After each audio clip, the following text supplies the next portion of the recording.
My name is Catherine Driver, and I'm with Adventist Health Home Care Services. I am the community liaison, and I literally get to go out and brag about what my coworkers do. And when I say I get to brag about them, I really mean it, because home health and hospice staff are incredible. Our office staff is incredible. And so as you can tell, I thoroughly enjoy my job and who I work with. So I'm going to talk about home health and hospice this morning.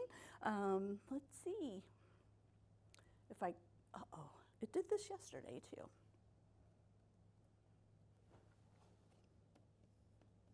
Oh, there we go. Sorry. Okay. Hey. All right, so the purpose and goals of home health and hospice. We'll talk about that for a minute.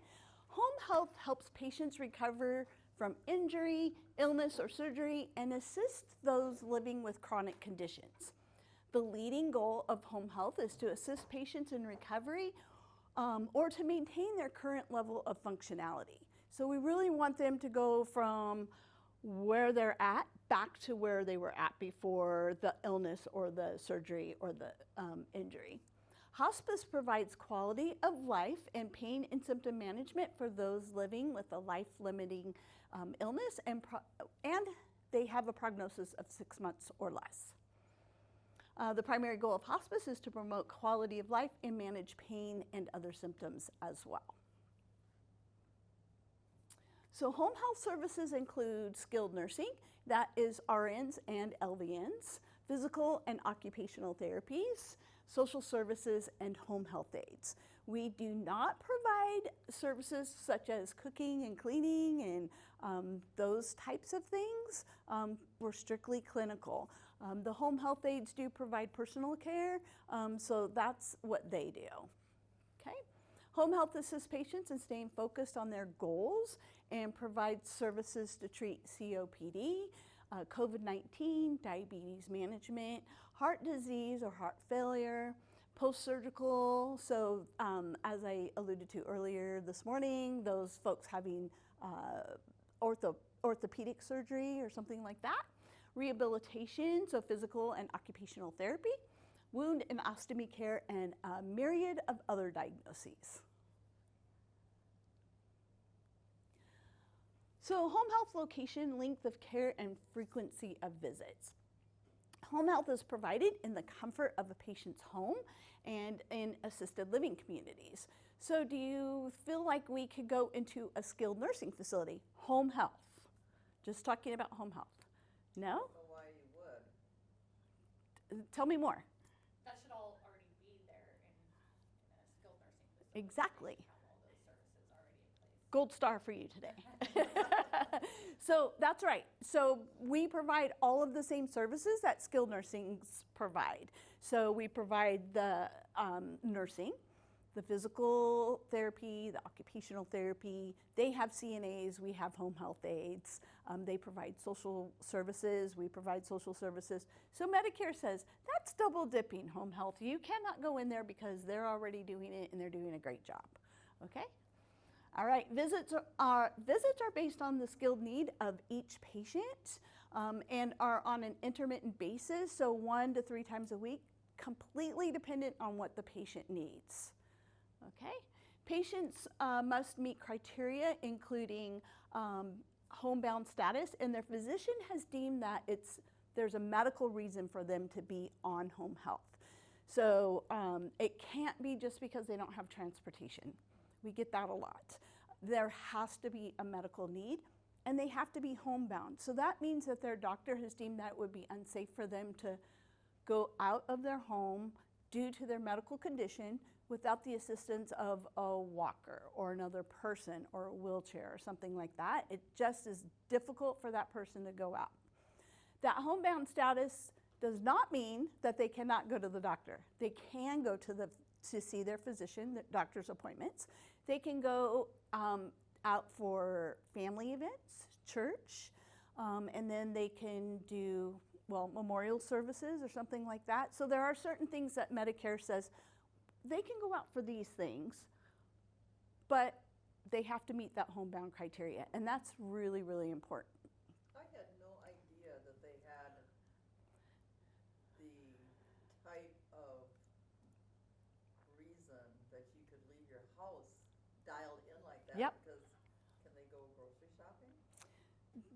They need food. So they can probably go grocery They need shopping, food. Yeah. Can they go out to eat? Is that considered frivolous That's then? a social activity, so no. And our nurses have seen patients out and about town doing social things, and then that makes it for a hard conversation that our nurses or one of our social workers or, physical therapists have to have with that particular patient. And it's explained to them before we start services that homebound status has to be met along with that medical need. So yeah, they have it dialed in. Wow, that's Yeah. really interesting. I guess when I had my hip surgery, I wasn't on Medicare yet, which is why I didn't ever get you can't do this or you can't do that. Not that I could drive myself anywhere anyway, but I had no idea that I might have done something wrong. No, I don't think I did. this is what I tell the orthopedic surgery patients. You have to be homebound. They're only homebound for 2 to 3 weeks when they first come on to service, right? And then they transition over to outpatient PT. So we work as a team, but you weren't feeling like going anywhere the first 2 to 3 weeks anyway. You're in recovery mode. You're not going to be out doing social engagements, right? So, and we always follow the highest level of regulations, which are the Medicare regulations. So, yeah. Okay. All right, hospice services. So our hospice team includes our hospice medical director, which is Dr. Matthew Personius. We provide skilled nursing, so that's RNs and LVNs as well. Social services, home health aides, chaplains, grief counseling, and trained volunteers. And we just hired a new bereavement coordinator, and we're super excited to have her joining us as well. Hospice provides day-to-day care designed around the needs of patients and their families or caregivers and our services include physician and pharmacy consultation for pain and symptom management, medications for symptom management, medical equipment and supplies, emotional support and assistance, bereavement counseling and grief support for family members and caregivers, 24-hour on-call medical staff and nurse support, spiritual support, and end-of-life planning. And there was something, let's see if I could trigger. So with home health, we want to see patients, they're starting here, and we want to see them, their healing process progress, right? And we want to watch that very carefully. And once they plateau and they've reached all of their goals, we close them to services so that they can get back to a normal life. They're not homebound anymore. They get to go do those social engagements, right? Hospice, we watch them decline. And as they're declining, we're ramping up services and doing what we need to do to meet their needs and the needs of their family, their caregivers, et cetera. We do have patients who graduate off. I think we just had one this week, yesterday. We had somebody who graduated off. They graduate off. If they're appropriate for home health, we'll refer to home health. And then when it's time and they need to come back to hospice, whether they're on home health or not, we bring them back onto service. Can I ask you, so I just graduated from hospice. Does that mean that, let's say I have cancer, and does that mean that I have suddenly gone into like a remission? And then maybe I decide since I've been on remission that I will start taking treatments again if it's deemed appropriate? It's myriad of reasons as to why folks graduate off of hospice. So a lot of times it's because they've plateaued and they're not declining anymore. They've reached this place where they're in a really good place. They're not declining, they're stable, and Medicare says we can't keep them on services any longer. Sometimes they decide they want to seek curative treatments. Maybe there's a new treatment out and they want to try that. They can come off of hospice so that they can do that. We even have folks who come off very briefly. So if I'm on hospice and I fall and break my arm and I need to go to the hospital, my arm is not tied to my hospice diagnosis. I have COPD, I have heart issue, I have cancer, whatever that might look like. So one of our nurses will meet the patient at the hospital we'll sign them off of hospice so that they can be treated at the hospital, and Medicare will cover that. And then once they go home and they're out of the hospital, whether they were admitted or not, then we bring them back onto services. That is really complicated. It sounds more complicated probably than it really is. And our nurses and our hospice staff are so used to that that they don't even blink an eye. Okay, so let me ask you then, let's say I've just plateaued, but I still need my pain management and I need all those things that hospice was giving me. Just because I plateaued doesn't mean that I don't need them anymore, so what happens then? If you fit home health criteria and you're homebound and you have that medical need, then we would refer you over to hospice and get you open to home health and get you open to home health services. And then does Medicare pay for home health services? Yep, and I'm going to talk about that in a little bit. Yep, Right. they do. Yeah, Thanks. yeah. Great questions. Any other before I move on? No? Okay. Okay. So, hospice visits are made in the comfort of patients' homes, in assisted living communities, and skilled nursing facilities. So even though we provide all of the same, nursing, social services, hospice patients don't typically get physical therapy. Every once in a while, it's very, very, very rare. Because it's a different service, because it's hospice, and because our staff is trained in hospice, it's different than what the skilled nursing facility provides. So we're able to provide hospice services in skilled nursing facilities, which is different than home health. Can I ask what the difference is then?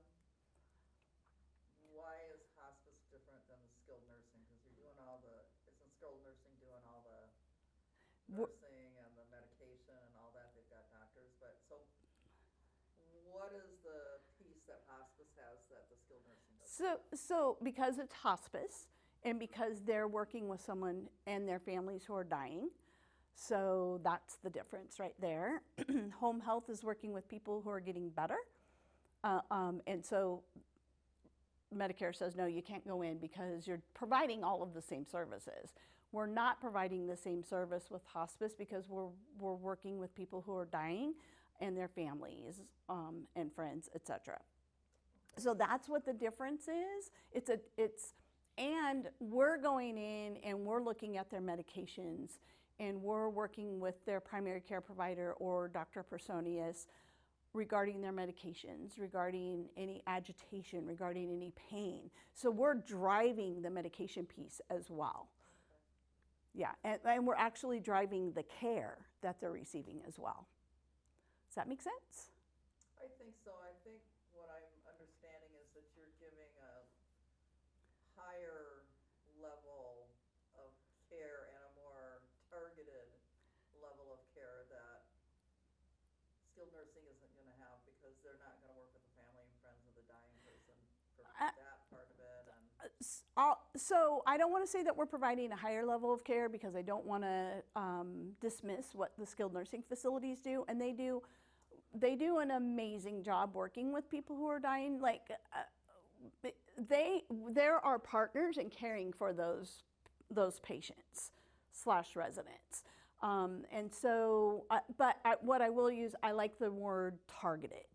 Like we're targeting the hospice need is what we're doing, and we're driving that hospice need. But we're not providing any better care. I mean, the skilled nursing. Maybe I should have said additional care. Additional. That's a great way to put it. Yeah. Additional care, and we're driving that additional care. So their staff is really taking their direction from our team. Okay. Yeah. I have a question. When a hospice patient is opened up and the nurses start to visit and the home health aide comes in, does that patient have the same hospice nurse every time? So that's the goal.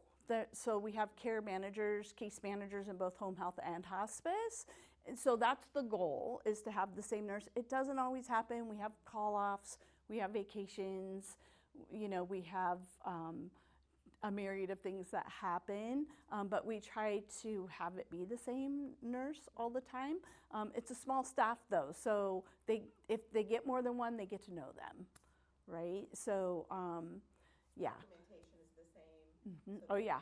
The nurse documents and then. Oh yeah, documentation is huge in both home health and hospice.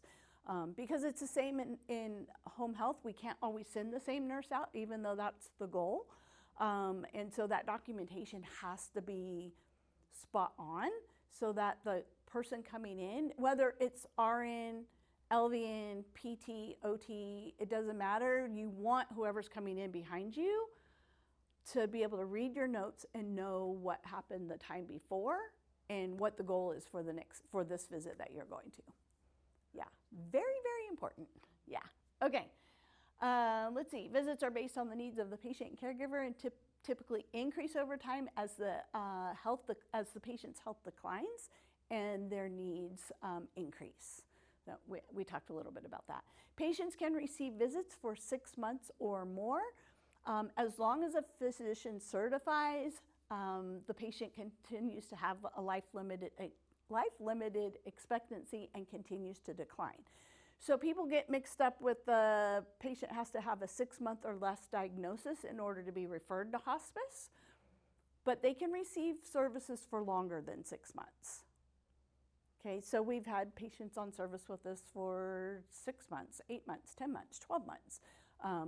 We watch that time frame though, and we have to be able, the physician has to certify that they continue to decline, and our staff has to see that they're continuing to decline as well. Okay? Does a hospice patient have to be homebound? Like home health? Yes. Yeah? I No? don't think so. They do not. Oh, No, they do not. We really want those hospice patients to be able to live life to the fullest and have really good quality of life. So they do not have to be homebound. And we want them, if they're feeling good and they want to go out and do social activities and go have lunch with friends or go to church or whatever that might look like, we encourage them to live life. Yeah. Okay. So home health referrals must be made by physicians or NPs or PAs. But hospice referrals can come from anyone. So it can come from their doctor. It can come from a family member, friend, neighbor. It can come, the patient themselves can call and say, okay, I'm ready. Okay?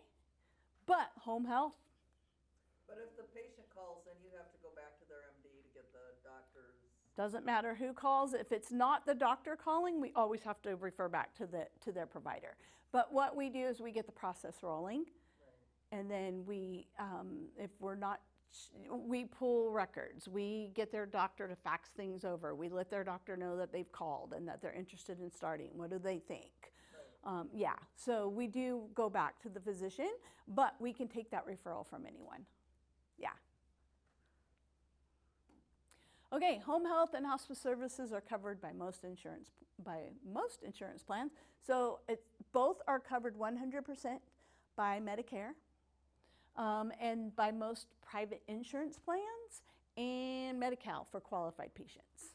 All right, and upon receipt of a referral, both home health and hospice will speak with the patient and or their families to let them know if they have a share of cost and what that share of cost is, so that they can go into it with open eyes and know what the expectation on their part will be as well. And we do have a hospice fund that can help hospice patients if they can't afford that share of cost or if they need something. So we do have the funds to help when needed. All right, so we provide support groups. Right now, our support groups are on Monday evenings via Zoom. We do have a new bereavement coordinator who is starting in December. So before she was going to start, we were planning on starting an in-person support group in January or at the beginning of the year. So I'm hopeful that that'll happen with our new bereavement coordinator coming on. The in-person groups are closed, so we get 10 people, they start group, they're closed. People don't come in and out of that one. The Zoom groups, people can come in and out of as they see fit and there's a need. Any questions around that? Okay, let me understand the closed group again. Yeah, so once the group starts, we don't bring new people in. So do you have that like on a schedule, like we're starting a new group on Monday, January 10th, and then if you don't show up on that day, you don't get into that group? No, I'm sure if they talk to the person talk to the bereavement coordinator and said or the facilitator, I can't be here for that first group meeting, but I'll be here after, I'm sure that they would let them start.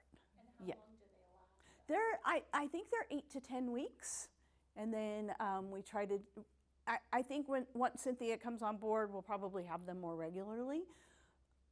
Yeah. But how long is each group, how long does each group function? So you start the group today and then it meets every week, say, for the next 10 weeks? Yeah, Yeah. 8 to 10 weeks. Okay. Yeah.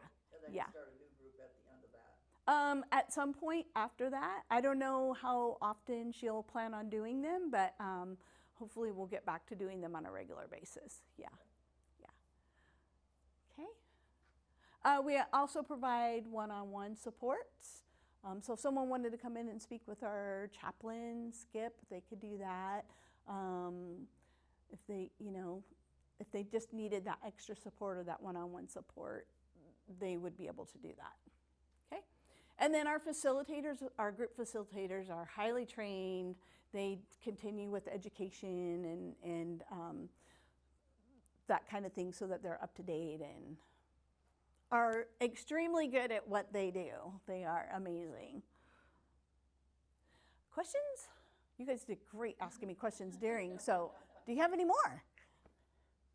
No, I'm actually really excited because I learned some new stuff and I'm starting to get past the general picture and starting to learn some of these little details, like the whole on and off Medicare when you're on hospice. That whole thing is pretty interesting. Yeah, we don't want patients to get stuck paying hospital bills. No. So I that's do the have a purpose. question. I'm Yeah. sorry. So what if someone's sent home without home health and they think they should have been Yeah. sent home with home health? What should they do? They should call their primary care provider and have a conversation with them and ask if they could send a referral over. So we I see that all the time. yeah. So that's what I would suggest that they do. And sometimes it happens, or they get referred and we're at capacity, so we can't take anyone on. So then we will suggest to the referral source, please let the patient know to talk to their primary care provider so that they can make the referral to home health. And we work really closely with Adventist Health, of course, and Mark Twain here. They know sometimes, okay, are you at capacity? Can you take a new one? You know, what's the timeline looking like? And what is your guys' service area? So we cover Tuolumne County. We are not going to Groveland, Chinese Camp in Groveland and up right now. We were, and we had to stop that because of staffing, but we're bringing new staff on. We actually just hired 2 new nurses. We have another one starting in December. We have a per diem physical therapist starting. And so once we can get fully staffed again or get more staff, we'll open up Groveland, Chinese Camp, Groveland, and that area again. Over here in Calaveras County, we cover the Highway 4 corridor from Copper all the way up to Arnold and up a little bit up above Arnold. Highway 49, Angels Camp, San Andreas, parts of Valley Springs. Our sister agency is in Lodi, Adventist Health Home Care in Lodi. And so the Valley Springs and Burson areas, we will sometimes share staff so that we can cover those areas. It just depends on how we're doing and whether or not we're at capacity. We also, I do want to say too, is if we're at capacity and we know we can't open, it's going to put us way out of compliance and not good for the patient to have to wait. Whatever that might look like, we're going to refer to another home health agency. And we have a list. I keep that list. I keep it updated. I share it with staff. Our intake department shares with me if there's a new agency in town. And we're going to work with those agencies and get the patient referred if that's what needs to be done, because we don't want the patients not getting the care that they need to have. So would you, I think Bristol has home health, and they are for-profit. they only have hospice. Okay, they only have. Yeah. Iron Point. They have both. So even though they're private and they're not affiliated, like directly with Mark Twain, I don't know how that all works, but, so would you refer to someone like that, Of course. an outside? Yes. Yeah, we don't do the referring. We will just suggest that the referral source reach out to them so that they can move the referral forward. If I need to make a phone call to Lori at Iron Point or to one of the Bellstar or to United or Hospice of Amador and Calaveras, I have called Hospice of Amador and Calaveras several times to move referrals forward. So yeah, we want to have that respectful relationship with the other agencies for the benefit of those that we serve. So yeah, I just feel that that's super important, and I have that support from our director and our team. So yeah. It does seem like the various agencies in these 3 counties do tend to work together pretty Yeah. well. Oh, yeah. Yep. I haven't ever walked into a meeting and had like 2 agencies kind of glaring at Yeah, each other no. across the room or something. Yeah, nope, we don't do that. And if I got the stink eye, I would just totally ignore it and kill them with kindness. But that has not happened. And we're at the same health fairs, and we chat and we support each other, and it's good. And that's how it should be, for sure. Yeah. So if you have any questions, concerns, something pops at some point, there's my phone number. I have cards and brochures here I'll hand out. And just one last piece, I'll hand out flyers for our Tree of Life event. Is happening on December 2nd at Sierra Bible Church in Sonora. It's on a Saturday, 3:30. This event, although put on by hospice, it's not just for hospice families. It's for anyone who has who has had a loved one pass away. And it's just a way to come together and honor your loved one and be of support to each other and get any support that you may need as well. So it's a little, it's not very long, which is really nice. And there's singing and a time for prayer, and after everything is done, then we have hot chocolate and cookies so that people can just chat and be there for each other. So really want to get the word out about that because it's open to both communities, Calaveras and Tuolumne. So thank you so much for having me. Thank you for your great questions. I appreciate that, and I look forward to coming back and speaking with you guys again. All right. Thank you. Thank you. So we'll put you on for next November. Sure, that'll work. And you can have me come before then too. Well, you wanted to be in November because it's Home health and hospice, and then I didn't even talk about home health and hospice month, but So yeah, let's talk about it it now. is. It's home health and hospice month. That's a national recognition for home health and hospice agencies, and so we celebrate within our agency. We will do like breakfast for the whole staff, and we're a nonprofit, so we don't have a lot of extra funds just to spend on things, but I found some really cute little socks this year that were very inexpensive, and I went to our director and I'm like, what do you think? Home health and hospice month is right around the corner. He's like, do it. So we try to just do little things like that, and Adventist Health is, we're not under the Adventist Health Sonora umbrella any longer. We're underneath the home health umbrella, Adventist Health Home Care Services umbrella now. That's been a really great transition and learning and growing and stretching, and they're really great about supporting us as well. So,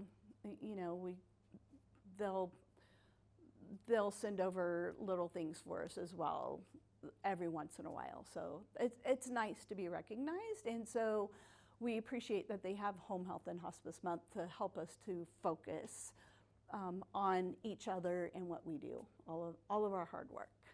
So, yeah. All right. And we do have amazing, amazing teams. Like our support staff, our clinical staff. Amazing. When I say I get to brag about what my coworkers do, I get to brag about what my coworkers do. And it just makes my heart so happy because they are amazing, both home health and hospice, and fun. We have fun together, even through the hard stuff too. We've cried together. We laugh together a lot. So yeah. Oh, that is wonderful. Yeah. So I could go on and on, but I'm going to stop there. Thank you. Yeah, thank you. Thanks for having me.